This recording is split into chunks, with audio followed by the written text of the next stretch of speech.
So here's Dennis Dodd, CBS Sports, and his top 25. Yesterday, remember, we put one up, and it was the top 30 from our good friend Brandon Marcello from 247 Sports. There was no Notre Dame on that one. They are 8 with Dennis Dodd's, pretty much the same logos you would expect, and there's maybe a few that change at the bottom, but there we are.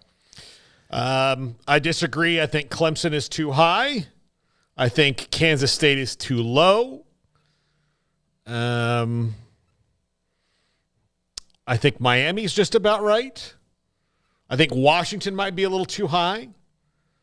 I think Texas A&M might be a little too high, or they might wind up being too low. Who knows? There's no expectations. Well, I mean, one or the other right now. Yeah, I know, who knows? Yeah. But I think they might be a little too high. I think he might be right and he might be wrong. But I don't know for sure. I think the stability, and we don't know what Elko is going to dial up, but just the fact that there's really not much, the expectations are like neutral, might be good for them. Who knows? It is good for them. We had the whole #1 recruiting class and all the hoopla and all the Jimbo mess and everything like that. And A&M, I feel like they view themselves a certain way, but then the moment like Johnny Fever broke loose, they started acting a different way. Yeah. Does that make sense? Mm-hmm. And so I think they're kind of getting back to their roots a little bit, which maybe means that you kind of just need to be maybe a little bit just modest about expectations and just kind of let it play out, as opposed to going nuts about, being one of the top dogs. I think, now, like, go walk the walk. You talk the talk. Like, you walk the walk and then started talking the talk and then started talking, like, real big talk. And then the talk overshadowed the actual walking. And I think it's time to get back to walking, if that makes sense for Texas A&M. And I think Mike Elko is the perfect guy to do that. Yeah, I'm a firm believer that places can win. Like, they have to have the personality that fits them to win. Now, you can have different styles of doing it inside that personality. And the one I'll tell you is just the Pittsburgh Steelers seem to have to be a blue-collar football team. They've got to fit the attitude of the city, of the place. When the Pittsburgh Steelers get too fancy, they really suck. That's a good point. But when they are, when meat and potatoes, just and absolutely hands just are dirty, gritty, and that's why Ben Roethlisberger was such a good fit for them, because he was just a big dumb galoot back there playing quarterback and running into people. Was he Rob Gronkowski playing quarterback? Yeah, maybe so. Yeah, like that, kind of like that. He won Super Bowls, baby. But yeah, he won Super Bowls. Like, A&M is at their best when they are country strong. Texas school. Like, that's what they are. When that's who they are. When they're, the Johnny thing was different. Like, it was different because he and Mike Evans and the guys they had were kind of once in a while players that you get at a place like that. But to be consistent, you have to stay the same. And in other words, to shorten this up, when they're expected to be good, they usually aren't. Yes. And when they're expected to be maybe off the radar, they're pretty good. Yeah, most of the time. But, like, the most successful era is R.C. Slocum. Yeah. And R.C. Slocum was the model of consistency. Yeah, he was. And just this. Yeah, Rob Gronkowski, Big 12 legend now. Rob Gronkowski. Yeah, that's right. No, they get to claim him. Yeah. So Missouri too high according to Paxton. JG, Arizona is too high. Well, Washington will suck this year. UT parking. Did you have something, Garrett? Did you want to say? I mean, what about SMU? Is that an ACC bump? Like, and they're above A&M? Like, talk about. They're pretty good. I know they're good, but I think people still forget they're in the ACC. Honestly. That's a good point. I don't know that everybody's. Here's what happened. I think is what you said there. So Dennis is putting this. They go, I got to get a group of 5 team in there, right. And so I'm just because but where's the other one? There's not a single one in There's there. Not. That'd be the. It's like that cute. Let's put them at 22. But I do think that people still are having to remind themselves. Probably same thing with Stanford and Cal. We just don't talk about them, and they don't have anybody talking about them either. So it's like they're sort of there, and then you go, oh yeah, the whole Pac-12. Oh shoot, SMU's in the ACC now, and so I do think there might be some of that, but. I mean, they're going to be, I think, better than expected. I think that the ACC is about to find out that they spare no expense. Now, whether that translates to wins or not, I don't know. But you got Rhett Lashley as your head coach. You got a pretty good young quarterback. Like I think that they could be, pretty fine in that first year in the ACC. But I think with Arizona Utah. Utah is your top Big 12 school. We kind of talked about that earlier. Utah 11, Arizona 15. So, I mean, that seems about right. I don't think there's anybody in the Big 12 you say, like, they're a top 5 team for sure. You don't have anybody you say that about right now. And even top 10, I think you could maybe make a case like somebody could be 10 or 9 or something, but you're splitting hairs there. So I think that's probably about right. It's just interesting to see Texas and Oklahoma and consider like that's SEC now. That's officially now SEC ball clubs. But I can see that now. I now to that point where that's what I see when I see their logos. Yeah, How I'm many still teams, having a hard time having to see Utah and Arizona. Oh, yeah. They're Big 12 now. How many of those 5 Big 12 teams ranked from 11 to 25 will be ranked at the end of the year? Which one of those 5 is most likely not ranked at the end of the year, or is your answer, no, all 5 will be? I'm going to say Oklahoma State. Won't be? Yeah, it won't be. Okay. Yeah, Wet blanket. God, I hope he's not on the chat. I hope he is. I know. I like your truth serum. That's good. yeah, that's hard. I mean, I think Arizona might be. No, I keep getting. No, Arizona's what I was going to say because they have a new coach. I mean, I get they've got Fafita and company coming back, but even still, it's still a different coach. Like it's still not Jed Fish, it's Brent Brennan. So I mean, there's going to be changes there. But I kind of eyed them a little bit. Oklahoma State, man, that's. I don't know. I feel like we just kind of constantly just push them to the side for one reason or another. I could totally see it. Like Alan Bowman is bad Alan Bowman, and they're not like they don't catch breaks and just things don't go their way. But I don't know. I feel like there's a confidence there that they're going to be pretty good this year. So, it's really hard to say. I mean, and I think that's your cluster of teams that are all the favorites: Utah, Arizona, K-State, Kansas, Oklahoma State, and I think you could probably poke the fewest holes in K-State and Utah right now, and maybe Kansas. But again, Oklahoma State, they seem to get disrespected a lot, but they're usually right there in the mix and creating some havoc. So Ollie Gordon's back, Alan Bowman's back, receivers are back. Like there's reasons to believe they'll be pretty good. They didn't have a lot of slippage in the portal like they had the year before between one year and next when people kind of didn't think they were going to be as good last year. Well, you know, and the guys that they lost in the portal didn't exactly go everywhere else and tear it up. And they got some defensive skill people back. Michael Wall, and I see this, that when someone's attached to a network, because I know a lot of people may think that about ESPN and the SEC or whatever, and I understand it's out there, but Dodd is a CBS homer, backer, and never, ever a supporter of any other conferences not tied to CBS. I have tried to tell you all this. His top 10 features nothing but the SEC and the Big Ten. Come on, y'all. Well, Michael, I appreciate it, but, man, those 10 are kind of hard to argue with, and there's probably one or two that may not.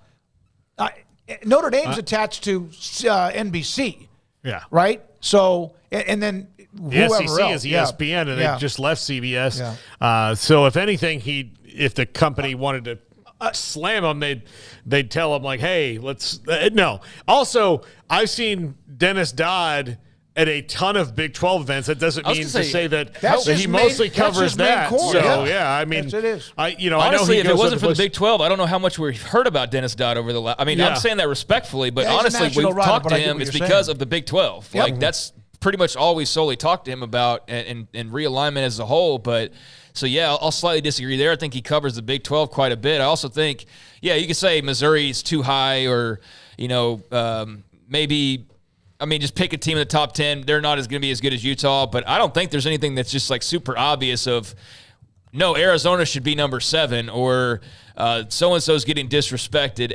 But to your point, Michael, there is obviously a bias. I just don't necessarily think it's in this particular case with this, post-spring top 25 poll. But you can certainly point to actual ESPN employees and go like, that is straight propaganda. You can almost feel it. Yep. That is design propaganda for the SEC, and you can call it and it, but I don't necessarily agree in this case, but I know where you're coming from. I'll say that. Michael also said, okay, Paul, you're going to love this part. How do you not have Florida State in the top 10? How do you have SMU ranked at all? K-State is too high, but surprised they're ranked because it's CBS. Why is Arizona ranked? Texas A&M should not. All right, Michael, I just put up a challenge, not for me and you, but you send me, and I'll give you the information, your top 25, and let's just have fun with it at the end of the year and see where yours are, and I hope you're right. To answer the first one on FSU, I think they could finish anywhere from 20th, where he's got them right now, to like 3rd. I mean, like honestly, with what Mike Norvell does and how good a coach he is, but they have a new quarterback. They have new wide receivers. They have a new running back. Offensive line's mostly back. Jared Verse is gone. Braden Fist is gone. The best starting linebackers are gone. Both starting corners are gone. Like, You mentioned Keon Coleman. yeah, I mean, like the receiver, like, Keon Coleman, Johnny Wilson gone. I mean, so they've got a lot, like Shaheem Bell gone. So all those are different now. If you look at the way he's ranked all these, and the reason I'll tell you the top 10 is the way it is if you look at, I'm just going to take the first 9, and they all have one thing in common all throughout them. Carson Beck, veteran quarterback. Will Howard, veteran proven quarterback. Now, he may not be the starter, but let's just assume that he is. Dylan Gabriel, veteran proven quarterback. Quinn Ewers, veteran proven quarterback. Jalen Milroe, and those two guys were in the playoff last year. Jackson Dart, say veteran proven quarterback, but I mean, both guys are in the playoff last year. Jackson Dart, veteran proven quarterback. Brady Cook, veteran proven quarterback. Drew Aller, veteran proven quarterback. Drew Aller, returning starter. So Who was it for Notre Dame? Riley Leonard. I said Drew Aller twice. Riley so Leonard. Those are all guys who are proven quarterbacks, and that does make a difference. So there we are. That's why we put it up. It's fun. It's also, we're discussing college football, the games and results and the possibilities, which is also should be almost every day, but it's a breath of fresh air at times during this time of the year. Yeah. I almost wish you didn't point that out, because it is nice to just do it and not remind yourself of, this is not necessarily normal anymore. But yeah, let's go back to normalizing just this being what we do this time of year rather than, there's the portal and there's all this other messy stuff. That'd be nice. Let's go one line by just one team out of the 5. And we have to take a break because Sam Con at 4. In the top 5, which team is most likely to not be there at the end of the year? Alabama. Yeah. From 6 to 10, which team is most likely, and Garrett pop in too, which team is most likely to not end up between 6 in the top 10? Mizzou. Notre Dame. I mean, I need to, actually brush up on probably some of these, but I'd say, I know. I'm going to say LSU. That's a good choice. Yeah, I kind of lean in LSU myself, yeah. All right. 11, and I don't know all the schedules, and some of these teams are going to be playing schedules that are much more difficult than others. In 11 through 15, I think most people, don't overlook Michigan because they lost a ton, coaching change and everything else. Who would it be 11 through 15? I think most people may say Arizona. And what are you asking, though? Who's most likely to not be in the top 15 at the end of the year? So they could be 16. From from that row. We're going row by row just to kind of change it up instead of everybody. I'll say Arizona because they haven't put 2 years together in a row. Okay. Yeah, I'll say Arizona as well, just because there's a lot of just assuming that they're not going to really hit too much of a bump in the road despite the coaching change. And I get it because of your quarterback and your wide receiver and some of what's coming back. But you also lost some guys. You lost some guys to Texas, for example. You lost Johnny Nance there. So they've had some changes that I think could disrupt that a little bit. So I think Arizona as well. Although I do think Clemson's really fascinating because are they just going to be more of a permanent top 15 team now rather than the top 5 or top 10 that they were? I know Paul's been harping on that for a couple of years now, but it really does feel like, he's still being stubborn about the portal. And I admire him sticking to his guns, but it's also like this is such a different era than what he was succeeding in. And we talk about this with a school like Baylor, who when they won their Big 12, it's like they were set up so perfectly for what college football was at that time. But what happened is in that offseason, college football flipped to something different, and they haven't recovered because it's that's not what you were setting up for. And so Clemson's playing a different game than they were playing when they were having all this success. So definitely eye them there as well. Are they still in the top 10 when it comes to recruiting every year?